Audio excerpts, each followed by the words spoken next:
سلام رفقا، ما امروز اومدیم با اولین کلیپ چنل یوتیوبمون و ما این ماشین رو گرفتیم و میخوایم که تو ادامه مسیر بهش برسیم و اسپورتش کنیم.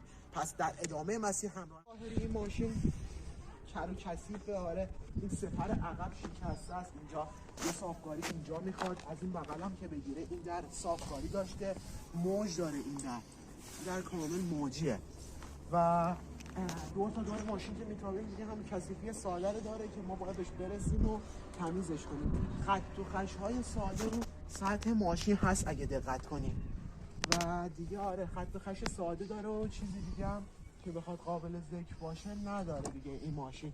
خب بیا بریم تو کابین. تو کابین هم که میبینی همونطور که از بیرون مشخصه تو کابین هم کثیفه و نیاز به تمیزکاری داره و در ادامه میخوام که این داخل هم اسپورت کنیم و تغییراتی توش ایجاد کنیم.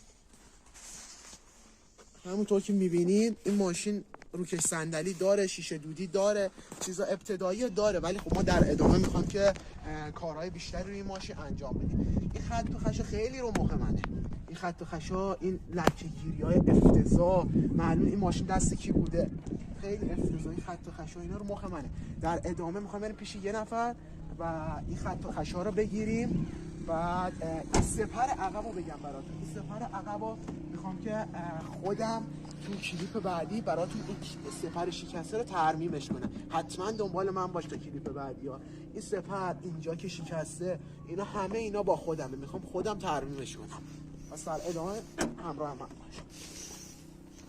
اینا تو صندوقشه، صندوق جمع و جوری داره ولی خب اینم مثل همون ظاهر ماشین و داخل ماشین که اینجا کثیفه.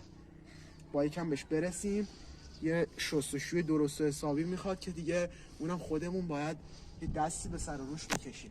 حالا آپشن این ماشین آخه من برام جالب بود، این ماشین آپشنایی داره که اصلا منو حیرت انگیز کرد. این صندلی‌های تاشو داره که میتونی اینجا رو تبدیلش کنی به مکان، یه مکان درجه یک بسازی برای خودتو، همونی که میدونی. راستی در ادامه بگم براتون، اینجا قرار سیستم قرار بگیره، اینجا سیستم صوتی خود ماشینه. اینجا من یه سیستم صوتی میگیرم برای این ماشین، برای این ماشین اجرا میکنم حتما. همه کاراشم خودم میخوام انجام بدم، میخوام تا حدی که بشه تمام کارهای ماشین خودم انجام بدم و از تمام کارا هم براتون ویدیو بذارم. اینم از این آپشن که دیدیم دیگه. اینم کمربند گیر کرد، حالا اینجا شانسه، الان این بسته میشه، اینم چفت میشن و بسته میشن. آره خلاصه اینم ظاهر و باطن ماشین بود. حالا بریم تو کاپوت رو ببینیم تو کاپوتش چه خبره. کاپوت رو میزنیم، بریم تو کاپوت.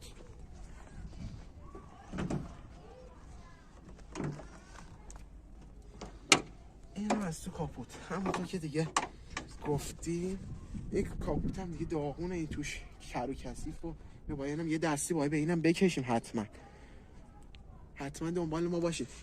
اینجا هم یه نمد باید داشته باشه، احتمالا کندن بردنش، والا به چیزی رحم نمیکنه. یه نمد باید برای اینجا حتما بگیرم، یه نمد اسپورت هم باید بگیرم، اسپورت خوشگل درجه 1. بعد آره خلاصه دیگه اینم وضعیت موتوری. و حالا نظرتون درباره این چیه که چراغا رو نئون بندازم توشون، نئون اینجا کار بشه، بعد سکنا عوض بشه. چراغ راهنماش خیلی زشته از نظر من، رنگ زرد، رنگ فابریک خود کارخونه ماشینه، به درد ما نمیخوره این چیزا. ما قراره این ماشین رو در ادامه اسپورت کنیم و اینا رو من یه کلیپا که دیدم این چراغا رو زرد میکنن قشنگ میشه، چراغ پایین زرد و قشنگ میشه. حتما هدلایت استفاده میکنیم ما تو، هم نور بالا نور پایین و مهشیکنهای پایین، حتما باید از اینا استفاده کنیم. و در ادامه میخوایم که نور زیر چراغ بذاریم براش. هدف ما اینه که نورهای زیر چراغ، اون چراغای جلو که بهت گفتم، بعد چراغای داخل این زرد، من زرد خوشم نمیاد، میخوام یه رنگی بزنم. حتما بهم بگین یه رنگی به من پیشنهاد کنین، حتما یه کامنت برای من بذارین. بعد رینگم که حالا فعلا دخل و خرجم به هم نمیخونه که بخوام برم رینگ اسپورت بندازم 13 14 تومن. یه نظری به من بدین که من قالپاقا رو رنگ کنم، قالپاقا رو در بیارم. یه نظری به من بدین، منو کمکم کنین. اینم از اینجا. آره دستگیر درا هم میخوام عوض کنم، فلزیش میکنم. این دستگیر درا خیلی پلاستیکی و زشتن. بعد آره دیگه بیا میخوام لوگوی سایپا را یا چراغدارش کنم یا لوگوی سایپا رو کلا بکنمش، یه لوگو بی ام وی، بنزی، مازراتی چیزی بذارم. چی بکیه دیگه، ماشین ما مازراتیه. آره خلاصه برفا کنم اگه گیرم اومد حتما برفا کنه فلزی میذارم، استیل میذارم. اینم دستگیر دارم که بهتون گفتم قراره عوض بشه. چراغ هم که قراره زیرشون آینه هم قراره زیرشون چراغ قرار بگیره و دیگه همین که گفتم. این برفا کنه هم فلزیشون میکنم. این برفا کنه رو آنتنه اون بالا چی میگه، شبیه کوسه شده. این کوسه بهتر یه دونه از این کوسه یا بذارم براش.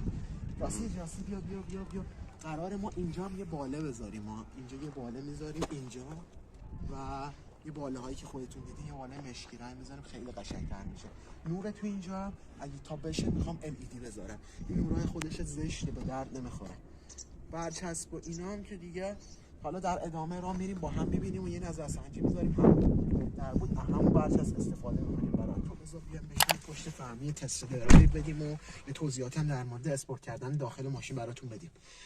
در ادامه ما قصدمون اینه که این دکمه ها رو حتما عوض میکنم، اسپورتشون میکنم، خیلی زشتن.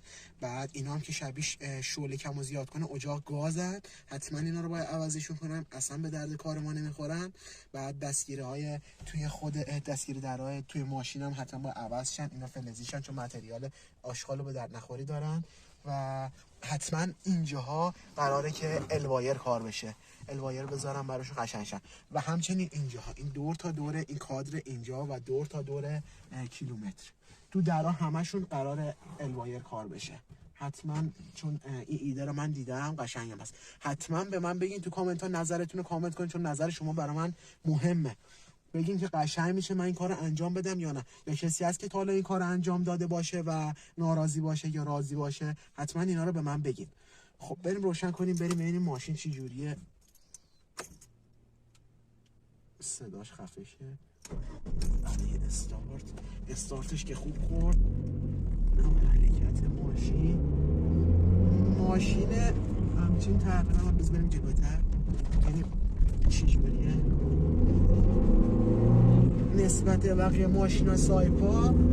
ماشین کم سر و صداییه، بازم ماشین خوبیه برای اسپورت کردن، ماشین بی سر صدا، ولی خب بازم یه صداگیری ها ریزی داره، بعضی جای صدا داره. حتما با یه مرکز ببریم، یه مرکز صداگیری با یه ماشین رو ببریم صداگیری بشه. و در ادامه کلیپ همونم براتون میذارم حتما دیگه. این دور فرمون فابریک خودشه دیگه، آخه خوشم نمیاد از اینا. حتما با یه دور فرمون خوشگل درجه 1 بذارم. اگه کسی پیشنهاد داشت بازم حتما تو کامنت ها بهم بگه، چون من به نظر شما تو ادامه مسیر حتما نیاز دارم، چون هرچی بازم بگی شما از ما با تجربه ترین و بیشتر میتونید به ما کمک کنید. ماشین درجه 1 این ماشین نیمچه گازش که بدی تیزه، ولی خب من قصد و انتظار من این ماشین خیلی بیشتره، چون این ماشین همچین سبک وزنه تیزه. من انتظار دارم که این ماشین 0 تا 100 برای من تو 8 ثانیه 9 ثانیه پر کنه. خفه شو بابا، خفه که ماشین رو میبریمش برای ریمپ و گذاشتن کیت هدرز و کیت مکش. حتما اینا رو ما انجام میدیم و براتون فیلمش رو میذاریم و تا جایی هم که بشه میخوام کارهای ماشینا خودم انجام بدم، لحظه به لحظهش براتون فیلم میذارم که آموزش شما هم ببینید.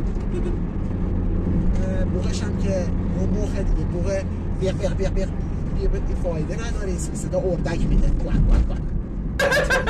درست درمون رو ماشین بذاریم بوقه 10-11 و اینا نگه، بوقه صدا بم بده، اگه بوق زدی طرف پر بالا. رفقا حتما چنل منو تو یوتیوب ساب کنید و کامنت و لایک یادتون نره. اون زنگوله خوشگله اون بالا هم برای من بینگ بزنید تا فعال شه. دمتون گرم.